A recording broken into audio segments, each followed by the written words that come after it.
دکامبر سال 2022 در کابل پایتخت افغانستان ضمن ادای نماز جمعه به جان گلبدین حکمتیار یکی از سیاستمدارهای ضد و نقیض افغان سوءقصد مسلحانه صورت گرفته است.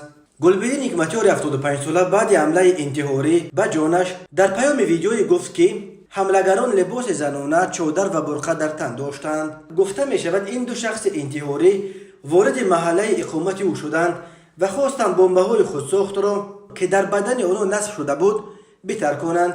حکمتیار گفته است قبل از رسیدن به هدف این دو حملگر مرگ طلب از سوی محافظان او کشته شدند و در نتیجه درگیری یک تن از یاران حکمتیار هم کشته شده و دو تن دیگر زخمی شدند. بنا به خبرها در این حمله به خود حکمتیار هیچ آسیبی نرسیده است. او گفته است که به مبارزه خود ادامه خواهد داد. بنا به گزارش‌ها حملگران 3 نفر بودند و پیش از وارد شدن به مکان زیست حکمتیار که در دفتر حزب اسلامی افغانستان به سر میبرد ماشین خود را ترکاندند و بعدا وارد بنا شدند. غیرت بخیری یک عضو بلند مقام این حزب به خبرگزاری فرانسه گفته است که حملگران هنگام تلاش برای ورود به دفتر حزب اسلامی که در آن مسجد نیز است کشته شدند و نفر سوم فرار کرد.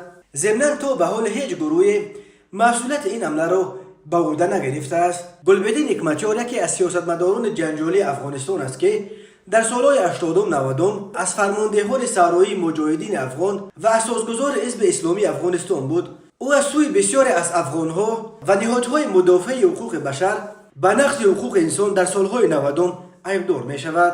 گلبدین حکمتیار سال 1994 با حکومت ربانی و مسعود سازش نکرده با طلب سپردن قدرت در سالهای 1994 و 1995 کابل را که تحت نظارت نیروهای احمدشاه مسعود قرار داشت موشک باران و خیلی ویران کرد. در نتیجه در کابل بنا به حساب‌ها بیش از 4000 نفر کشته شدند. گلبدین حکمتیار بعد تصرف افغانستان از سوی طالبان در میانه سالهای 90 ترک کشور کرد و سالهای زیاد باعث بندی نیمه آزاد در ایران قرار داشت و تا سال 2017 توانست به افغانستان برگردد.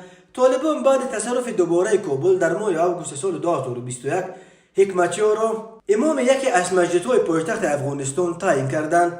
او از سر چند وقت از منبر این مسجد از جمله در مورد حکومت تاجیکستان سخنرانی‌های بحث برانگیز می‌کند.